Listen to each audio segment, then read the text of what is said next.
సజీవుడైన యేసు నామములో మనకందరికి శుభములు. సర్వశక్తిమంతుడు, సర్వజ్ఞాని, సర్వంతర్యామి అయిన మన దేవుని బట్టి దేవునికి వందనాలు. ఆయన మహిమ ప్రభావములను బట్టి, శక్తి సామర్థ్యములను బట్టి దేవునికి వందనాలు. సమస్త విశ్వమును చేసినటువంటి దేవునికి వందనాలు.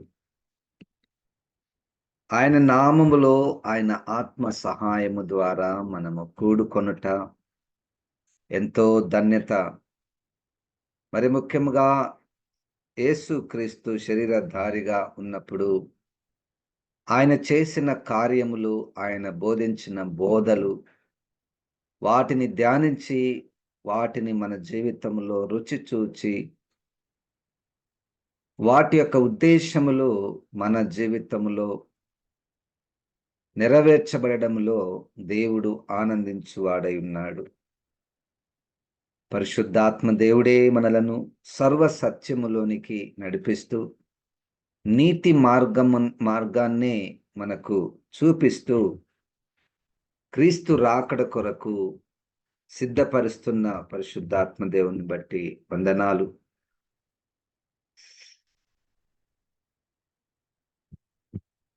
ఈ ప్రత్యేకమైనటువంటి శిలువ శ్రమల ధ్యానములలో క్రైస్తవ సంప్రదాయము శిలువ శ్రమలను ధ్యానం చేయుట మరియు ఈ చివరి ప్యాషన్ వీక్ పరిశుద్ధ వారమును కూడా మనము ధ్యానములను చేసుకొనటానికి ప్రభు మనకు అవకాశంను ఇస్తున్నాడు. దేవునికి వందనాలు. ఈరోజు మంగళవారము. ఈ మంగళవారము అనేక కార్యాలు జరిగినట్టు మనము వాక్యములో మత్తయి, మార్క్, లూకా, యోహాను సువార్తలలో చూస్తాం.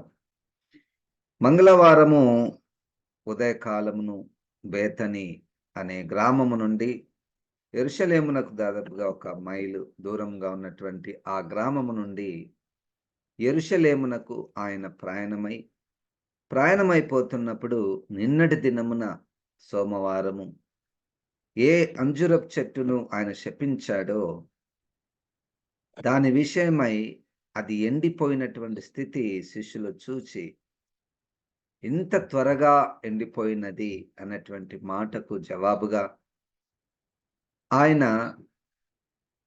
ప్రార్థన గురించి, ప్రార్థనకు ఎప్పుడు జవాబు వస్తుందో, విశ్వాస సహితమైనటువంటి ప్రార్థన గురించి అక్కడ శిష్యులకు బోధించినట్టు మనకు మార్కు సువార్త 11వ అధ్యాయములో 20వ వచనము నుండి మనం చూస్తాం. ఈరోజు దాదాపుగా 10 విషయాలు జరిగినాయి. ఆ 10 విషయాలు కూడా చాలా ప్రాముఖ్యమైనటువంటివి. నేను అన్ని చెప్పడానికి ప్రయత్నం చేస్తాను, కానీ వివరించను. దానిలో ఉన్న ఒక్కొక్క సత్యాన్ని మాత్రమే గుర్తు చేస్తూ మనము ముందుకు వెళ్దాము. వచనాలను కూడా నేను చూపించడం లేదు, నేను చెప్తానంతే. ఒక్కొక్క విషయమై మరలా మనము జ్ఞాపకం చేసుకుందాము. ప్రభు మనకన్నీ ఇంతకుముందు విన్నటువంటి విషయాలే, వాటిని మరలా గుర్తు చేసి వాటిలో ఉన్నటువంటి ఆత్మీయ సారాన్ని మనము పానం చేయునట్లు పరిశుద్ధాత్మ దేవుడు సహాయం చేయునుగాక. ఈ మంగళవారము మొట్టమొదటిగా నేను ఇంతకుముందే చెప్పినట్టు ఆ ఎండిపోయినటువంటి అంజూరపు చెట్టు విషయంలో ప్రభు అయినటువంటి యేసుక్రీస్తుకి 2 పాఠాలను నేర్పించడానికి ఆయన ఆ కార్యము చేశాడు. మొదటి పాఠము అది ఇశ్రాయేలీయులకు సంబంధించినటువంటి పాఠము. ఇదిగో, ఏ జనమునైతే ఆయన ప్రేమించి, పిలిచి, స్థాపించి, పెంచి నడిపిస్తున్నాడో ఆ జనము ఫలాలను ఇవ్వకపోతే, ఆశించిన జీవితం జీవించకపోతే దానికి శిక్ష వస్తుంది. అదే ఈ ఎండిపోయినటువంటి అంజూరపు చెట్టుకు గుర్తు. రెండవ పాఠం ఏమిటంటే, ఎప్పుడైతే వీళ్ళు శిష్యులు ఆ ఎండిపోయినటువంటి చెట్టును చూచినప్పుడు, వాళ్ళు ఆశ్చర్యపోయినప్పుడు ప్రభువైనటువంటి యేసుక్రీస్తు, మీకు విశ్వాసము, కొంచెము విశ్వాసమున్నా మీరింతకంటే గొప్ప కార్యాలు చేయగలరని నంబర్ 1. మీరు అడుగు వాటిని పొందుకున్నామని మీరు విశ్వసించి అడిగిన ఎడల అవి మీకు దొరుకును అని యేసుక్రీస్తు వారు ప్రార్థన చేయవలనని విశ్వాసముతో ప్రార్థన చేయవలనని ఈ ఎండిపోయినటువంటి అంజూరపు చెట్టును ఉపయోగించి ఆయన వారికి ఒక పాఠాన్ని నేర్పిస్తాడు. దేవునికి వందనాలు. రెండో విషయము, ఆయన వెంటనే అక్కడి నుండి దేవాలయంలోనికి వెళ్తాడు. దేవాలయంలోనికి వెళ్ళినప్పుడు అక్కడ ఆ పరిసయ్యులు, శాస్త్రులు, ప్రధాన యాజకులు ఆయనను ఒక ప్రశ్న అడుగుతారు. ఏ అధికారము వలన నిన్న సోమవారము నువ్వు దేవాలయంలో గందరగోళం చేశావు? బల్లలను పడగొట్టావు, రూకలు మార్చు వారిని వెళ్ళగొట్టావు, పాత్రలను ఎవరు కూడా తీసుకొని రాలేదు, తాళ్లను చెర్లకోలగా చేసి తరిమావు.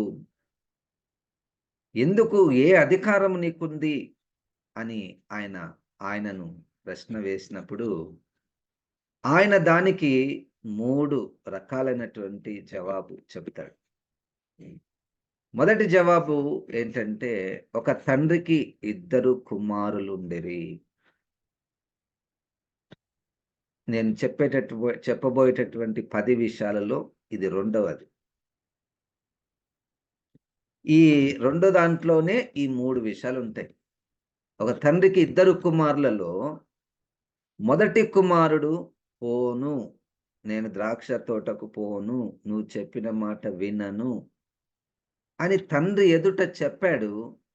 కానీ బయటికి వెళ్ళి మనస్సు మార్చుకొని తిరిగి ద్రాక్ష తోటకు వెళ్ళి తండ్రికి విధేయత చూపించాడు. ఈ మొదటి కుమారుడు, రెండవ కుమారుడు అయితే, నాయనా నేను చేస్తాను అన్నాడు గాని ఆయన మళ్ళా మనసు మార్చుకొని ఆయన చేయలేదు. ఇప్పుడు ఈ జవాబు వారికి చెప్పడానికి గల కారణం ఏంటంటే, ఆ శాస్త్రులు, పరిసయ్యులు, యూదా మత పెద్దలు మీరు రెండవ కుమారునికి గుర్తుగా ఉన్నారు.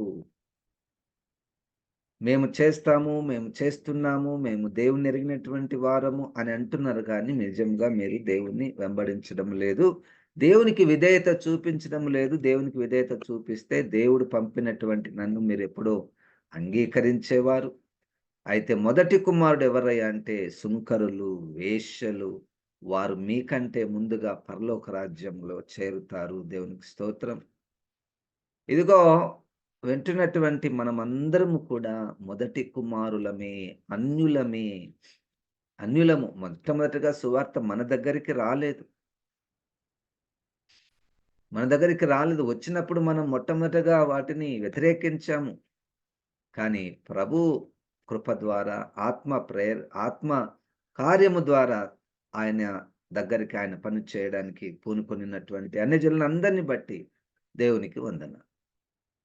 ఇది మొదటి జవాబు. ఏ అధికారం వలన నువ్వు చేస్తున్నావు ఈ కార్యాలన్నీ? ఇక రెండవ జవాబు, ఆయన తన ద్రాక్ష తోటను గుత్తదారులకు ఇచ్చి ఆయన వెళ్ళినప్పుడు మరలా పండ్ల కాలమున తన భాగము తీసుకోవడానికి తిరిగి వచ్చినప్పుడు వారు ఆ గుత్తదారులు దాసులను కొట్టినప్పుడు, రెండవసారి ఇంకా ఎక్కువ మంది దాసులు వచ్చినప్పుడు వారిని కొట్టి చంపడం, మూడవసారి తన కుమారుని పంపినప్పుడు ఆ గుత్తదారులు ఆ కుమారుని చంపినప్పుడు, అప్పుడు ఆ తండ్రి ఏం చేయను అంటే వచ్చి వీరిని సంహరించి న్యాయముగా నమ్మకముగా ఉన్నటువంటి వారికి తిరిగి ఆ యొక్క పొలాన్ని, ద్రాక్ష తోటను అప్పగిస్తాడు. దీంట్లో ఉన్నటువంటి అర్థం ఏమిటయ్యా అంటే, తిరిగి ఆ గుత్తదారులు మీరే. మొదటి తండ్రికి 2 కుమారులలో రెండవ కుమారుడు మీరు. ఇప్పుడు ఈ గుత్తదారుల విషయంలో ఆ గుత్తదారులు మీరే. మొట్టమొదటగా మీకే దేవుడు అవకాశం ఇచ్చాడు. కానీ ఆ పంట కాలంలో నాకు రావాల్సినటువంటి భాగం, నేను కోరుకున్నటువంటి ఫలాలు మీ దగ్గర లేకపోగా మీరు ఇంకా ఎదురు తిరిగారు కాబట్టి మీకు శిక్ష.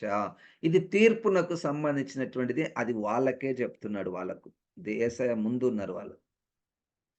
వాళ్ళు యేసయ్య ముందున్నారు. నువ్వు ఏ అధికారం వలన చేస్తున్నావంటే, ఆయన ఒక విచిత్రమైనటువంటి జవాబు, ఒక అద్భుతమైనటువంటి పద్ధతిలో ఉపమానాలను ఉపయోగించి వినడానికి ఒక కథ మాదిరే ఉంది. కానీ ఆ కథలో ఎంత కాఠిన్యము, ఆ కథలో ఎటువంటి తీర్పు ఉన్నదో, ఆ కథలో దేవుని యొక్క ఎంత ప్రేమ ఉన్నదో, వాటి అన్నిటిని మిళితమైనటువంటి ఆ కథలు, ఆ ఉపమానాలు. ఇక మూడవది, రాజు తన కుమారునికి విషయమై పెళ్లి విందును చేసి, ఇదిగో ఏర్పరచబడినటువంటి వారిని పిలువనంపుడి అని అందరినీ పంపించినప్పుడు వాళ్ళు రాలేదు. రెండోసారి పంపించాడు, రాలేదు. అయితే ఇప్పుడు ఇన్విటేషన్ మారింది. ఇన్విటేషన్ ఇచ్చినటువంటి వారికి రావడం లేదు. సెకండ్ ఇన్విటేషన్, రాజమార్గములలో, వీధులలో ఏ పని లేకుండా ఉన్నటువంటి వారిని మీరు తీసుకొని రండి. ఇది చెప్పడంలో తిరిగి వాళ్ళకే, శాస్త్రులకు, పరిసయ్యులకు, పిలువబడిన వారు అనేకులు, ఏర్పరచబడిన వారు కొంతమంది. ఇదిగో మొదటి వారు కడపటి వారగుదురు, కడపటి వారు మొదటి వారగుదురు. ఇదిగో తిరిగి అనేకులు ఆ ఇన్విటేషన్ అందుకొని లోపలికొచ్చారు. పెండ్లి విందులో కూర్చుంటున్నారు. అంటే వాళ్ళెవరు అంటే మనము. వాళ్ళెవరంటే అన్యులము. దీనిలో మళ్ళా ఒక వ్యక్తి పెండ్లి వస్త్రము లేకయే కూర్చుని, ఆ వ్యక్తి ఎవరిని సూచిస్తున్నాడు అంటే, క్రీస్తును అంగీకరించిన తర్వాత క్రీస్తును ధరించుకొనుట నిర్లక్ష్యం చేయబడింది. అది ఒక వ్యక్తి గాని, ఒక గుంపు గాని, ఒక సంఘము గాని, సహవాసం గాని, క్రీస్తును ధరించుకొనుట, పెళ్లి కుమారుడు తన సంఘానికి ఇస్తున్నటువంటి పెళ్లి కుమార్తె వస్త్రాలు 19:8 ప్రకటన, అవి పరిశుద్ధుల నీతి క్రియలు అన్నటువంటి వస్త్రాలు ధరించుకొనుట మరచినప్పుడు, లెక్క చేయనప్పుడు, నిర్లక్ష్యం చేసినప్పుడు అది నరకములో వేయబడాలి. ఈ 3 ఉపమానాలు చెప్పుట ద్వారా దేవుడు వారికి ఆ జవాబు ఇచ్చాడు. తర్వాత ఇంకా ఒక 3 ప్రశ్నలొచ్చాయి. ఒక్కొక్కరు ఇప్పుడు ఈ మంగళవారమే పన్ను ఎవరికి చెల్లించాలి? మంగళవారము నేను 10 విషయాలు చెప్తానన్నాను. దాంట్లో మొదటిది ఎండిపోయినటువంటి అంజూరపు చెట్టు విషయం. రెండవది, ఏ అధికారం వలన నువ్వు ఈ పనులను చేస్తున్నావు అనే దానికి జవాబుగా యేసుక్రీస్తు 3 ఉపమానాలు చెప్పాడు. ఇప్పుడు మూడవ సంఘటన ఏంటంటే, ఎవరికి పన్ను కట్టాలి. అక్కడ యేసుక్రీస్తు చెప్పిన విషయాలను బట్టి ప్రభుత్వం యొక్క పాలసీస్‌ని మనము గౌరవించాలి. పన్ను కైసరుకు కట్టాలి. ఏది దేవునిదో దేవునికి ఇవ్వాలి, ఏది కైసరుదో కైసరికి ఇవ్వాలి. తర్వాత 4వది, సద్దూకయ్యులు సద్దూకయ్యులు పునరుద్ధానము గురించి ఒక ప్రశ్న. ఒక స్త్రీకి భర్త ఉన్నాడు, భర్త చనిపోయిండు. భర్త చనిపోతే భర్త తమ్ముడు చేసుకున్నాడు. ఆయన కూడా చనిపోయాడు. మళ్ళా తర్వాత ఇంకొక తమ్ముడు చేసుకున్నాడు. అట్లా ఆ స్త్రీ 7 మందిని చేసుకుంటుంది. 7 మంది చనిపోయిన తర్వాత, పరలోకం పోయిన తర్వాత ఈ స్త్రీకి భర్త ఎవరైతారు? ఎంత అది ట్రిక్కీ క్వెషన్‌గా కనపడుతదో. ఇక ఈ క్వెషన్‌తో యేసుప్రభు అయిపోయిండు, మనకు జవాబు చెప్పలేడనుకున్నారు సద్దూకయ్యులు. ఎందుకు? వాళ్ళు పునరుద్ధానాన్ని నమ్మరు. దానికొకటే జవాబు, అయ్యా పరలోకంలో ఈ పెండ్లిళ్ళు ఉండవు. పరలోకంలో భార్యాభర్తలనేటువంటిది సంబంధం ఉండదు. చాలా మంది చెప్తూ ఉంటారు. నాకది అంటే నా ఇప్పటి వరకైతే నేను నాకర్థమైనంత వరకు పరలోకం పోయిన తర్వాత నా భర్త అక్కడున్నాడు, నా భార్య ఇక్కడుంది, నా చెల్లి, నా తమ్ముడు, నా బిడ్డ, నా కొడుకు ఇక్కడ ఉన్నాడు, మనం గుర్తుపట్టుకొని కలుసుకుంటాము అన్నటువంటిది నాకు అది తెలియనటువంటి విషయమేమో. అర్థం కానటువంటి విషయమేమో. అక్కడ రక్త మాంసములు పరలోక రాజ్యమునకు అవి చెందవు. ఇక అక్కడ అక్కడ గూడా మనము కలుసుకొని మాట్లాడుకోవడం, ముచ్చటించడము, శరీర సంబంధమైనటువంటి విషయాలు, సంతోషించడము ఇక ఉండదు. ఇదిగో సింహాసనాసీనుడైనటువంటి తండ్రి, కుమారుని, పరిశుద్ధాత్మ ద్వారా మనం ఎల్లప్పుడూ రేయింబవళ్ళు ఆయనను ఆరాధించుట దానికి మించినటువంటి సంతోషం ఇక ఉండదు అని నేను గ్రహించినటువంటి విషయం. గనక పునరుద్ధానము ఉన్నది. మరియు దేవుడు సజీవులకు దేవుడు అన్నటువంటి సత్యాన్ని ఆయన చెప్తాడు. 5వ విషయము, వారికి ఇంకొక ప్రశ్న. యేసయ్య, బైబిల్ అంతటిలో ముఖ్యమైనటువంటి ఆజ్ఞ ఏది? ఇదెప్పుడూ మనకొక ప్రశ్న ఏంటంటే, బైబిల్‌లో ఇన్ని విషయాలున్నాయబ్బా! ఇన్ని విషయాలు పాటించాలంటే చానా కష్టం. ఏదన్నా ఒక్కటే ఉండింటే, 1, 2 ఉండింటే బాగుంటుండే. ఆ 1, 2 పాటిస్తే సరిపోతది అన్నటువంటిది ఉంటే బావుంటుందా అంటే, ఇదిగో ఇదే. నీ దేవుడైన యెహోవాను నీ పూర్ణ బలముతో, మనస్సుతో, ఆత్మతో, హృదయముతో ఆయనను ప్రేమింపవలెను. అదే విధముగా నిన్ను వలె నీ పొరుగు వానిని ప్రేమింపవలెను. ఈ ధర్మశాస్త్రముని యొక్క సారము, ప్రవక్తల బోధల యొక్క సారము ఈ 2 ఆజ్ఞల్లోనే ఉన్నది అని ప్రభువు చెప్పాడు. దేవునికి వందనాలు. ఇక 6వ విషయం ఏంటంటే, ఇప్పటి వరకు వాళ్ళు ప్రశ్నలు అడిగారు గదా! ఇప్పుడు యేసుక్రీస్తే వారికొక ప్రశ్న వేస్తాడు. ఇదిగో, మనుష్య కుమారుడు ఎవరని మీరనుకొనుచున్నారు? మనుష్య కుమారుడు ఎవరని మీరనుకొనుచున్నారు? దావీదు కుమారుడని అనుకొనుచున్నారా? అయితే దావీదు నా గురించి ఏం చెప్పాడు అంటే, తండ్రి కుడి పార్శ్వమున అక్కడ 2 ప్రభువులు ఉన్నారు. నా ప్రభువుతో చెప్పెను, నీ శత్రువులను నీ పాదముల క్రింద ఉంచు వరకు నువ్వు నా కుడి ప్రక్కన కూర్చున్నమని చెప్పాను. అంటే ఇక్కడ దేవుని యొక్క, యేసుక్రీస్తు యొక్క దైవత్వము, దేవునితో సమానత్వము గురించి ఆయన యేసుక్రీస్తు చెప్పడము జరిగినది. దాని తర్వాత ఇంకొక 4 విషయాలు. అదేంటంటే, ఇక ఆ దేవాలయంలోని ఇవన్నీ ఇక దేవాలయంలో వాళ్ళతో సంభాషించిన తర్వాత యేసుక్రీస్తు అక్కడ ఉన్నటువంటి దేవాలయంలో అన్ని వస్తువులను చూస్తున్నాడు. బలిపీఠం చూస్తున్నాడు. ఆ గోడలకున్నటువంటి బంగారును చూస్తున్నాడు. ఆ! వాళ్ళు ఆ పాత్రలను తీసుకొని దాన్ని బాగా కడగడము, తుడవడము, బాగా ఏమంటారు ద్రాక్షరసం పోయడము ఇవన్నీ చూసి ప్రకటనలు చదవడం విన్నాడు.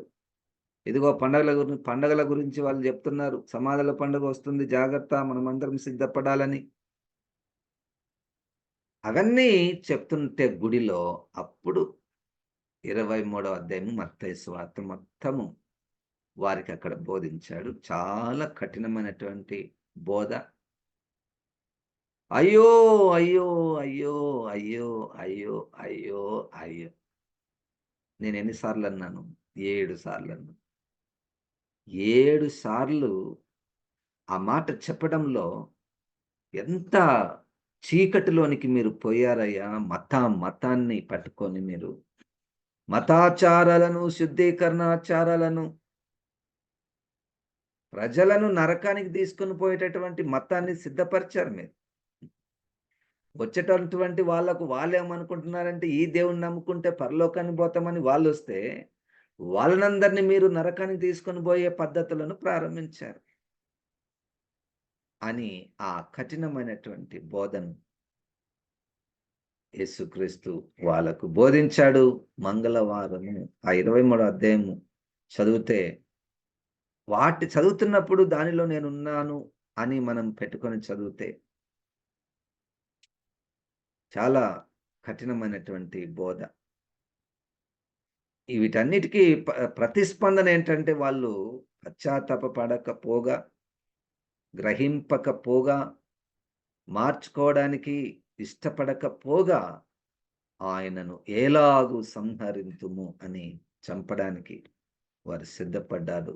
కారణం ఏంటంటే వారిని ఇప్పుడు బంధించినటువంటిది వారికి చాలా శరీర ఉల్లాసమును, మానసిక సంతోషాన్ని ఇచ్చేటువంటి మతాచారాలతో కట్టబడి ఉన్నారన్నటువంటి విషయము ప్రభువు గుర్తించారు. ఇప్పుడు మనం గూడా చాలా కొన్ని ఆచారాలుంటాయి. ఆ ఆచారాలంటే మనకు చాలా ఇష్టము. చాలా ఇష్టము. ఈ ఆచారము నా భక్తికి ఒక గుర్తు అన్నట్టుగా మనం దాన్ని ఆచరిస్తుంటాము. ఆచరించుటలో తప్పు లేదు. సంస్కారాలను, సంప్రదాయాలను మనము ఆచరించుట తప్పు లేదు. కానీ ఆ సంస్కారము వలన ఒక జీవములోనికి మనము ప్రవేశించాలి. ఆ సంప్రదాయము ద్వారా జీవములోనికి ప్రవేశించాలి. నిత్య సత్యములోనికి ప్రవేశించాలి. పౌలు గారు చెప్పినట్టు దృశ్యములు అనిత్యములు. నీకు కనపడేటటువంటివి అవి ఆ బలిపీఠము కనపడతది. అది అనిత్యము. కానీ ఆ బలిపీఠము ద్వారా ఒక నిత్యమైనటువంటిది ఒకటుంది. అది నువ్వు గుర్తించాలి. ఆ పాత్రలు దృశ్యములు అనిత్యములు. కానీ దాని వెనక అదృశ్యమైనటువంటి సత్యం ఉన్నది. ఆ పాత్రల వెనుక అదృశ్యమైనటువంటి సత్యం ఉన్నది. వాటిని మనం గుర్తించాలి. సమాధులు దృశ్యము, అనిత్యములు. కానీ ఆ సమాధులలో ఉన్నటువంటి వాళ్ళెవరు తెలుసా? మీరు చంపిన ప్రవక్తలే సమాధుల్లో ఉన్నారు. వారు సజీవులు. వారు సజీవులు.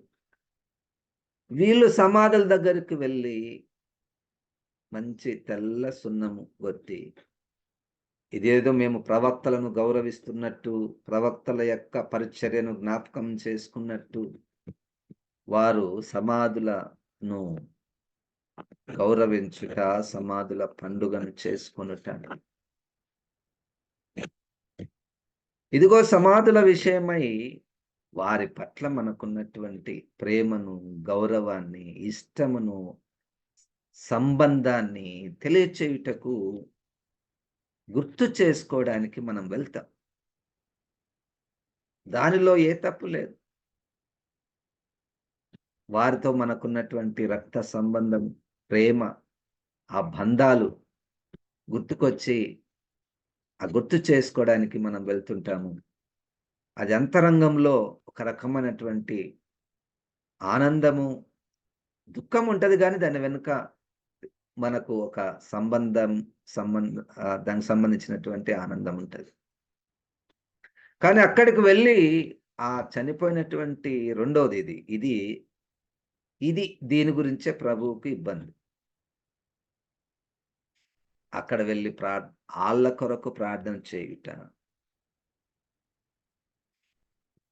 ఆ చనిపోయినటువంటి వారి కొరకు ప్రార్థన చేసేదేమి లేదింక. లేకపోతే అక్కడ ఒక రకమైనటువంటి ఆచార సంబంధమైనటువంటివి చేయుట.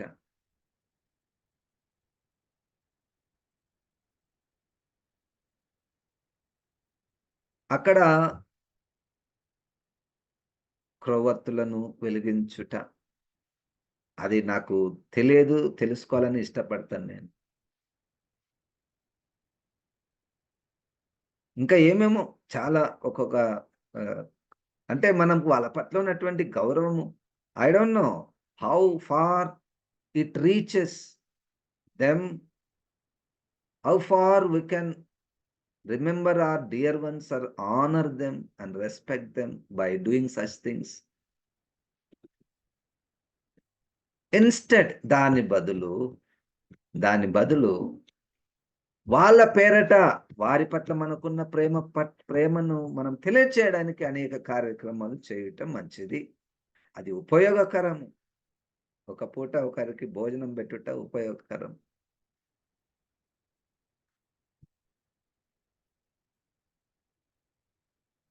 నిన్నటి దినం నేను ఒక సందేశాన్ని వింటున్నాను. ఒక పాస్టర్ గారు, మంచి పెద్ద పాస్టర్ గారు, వాక్య జ్ఞానం కలిగినటువంటి వ్యక్తి. తన తల్లి గారంటే ఎంత ప్రేమ, ఎంత ఇష్టం, ఎంత గౌరవము. తన తల్లి ద్వారా రక్షించబడినటువంటి వ్యక్తి. తల్లి చనిపోయి 100 సంవత్సరాలయింది. ఆయన అంటున్నాడు, "నేను మా ఊరికి కొన్ని వందల సార్లు వెళ్ళాను. కానీ నా జీవితంలో ఇప్పటి వరకు కూడా నా తల్లి సమాధిని నేను చూడలేదు" అన్నాడు ఆయన. చూడను, నాకవసరం లేదు, నాకిష్టం లేదు. My mother is in my mind. My mother is in my heart. I can tell others about my mother and I can draw many lessons, spiritual lessons and the spiritual lifestyle from my mother's life. నేను నా తల్లి గురించినటువంటి జ్ఞాపకాలు, ఆమె యొక్క ఆత్మీయ జీవితాన్ని నేను నెమరు వేసుకుంటాను.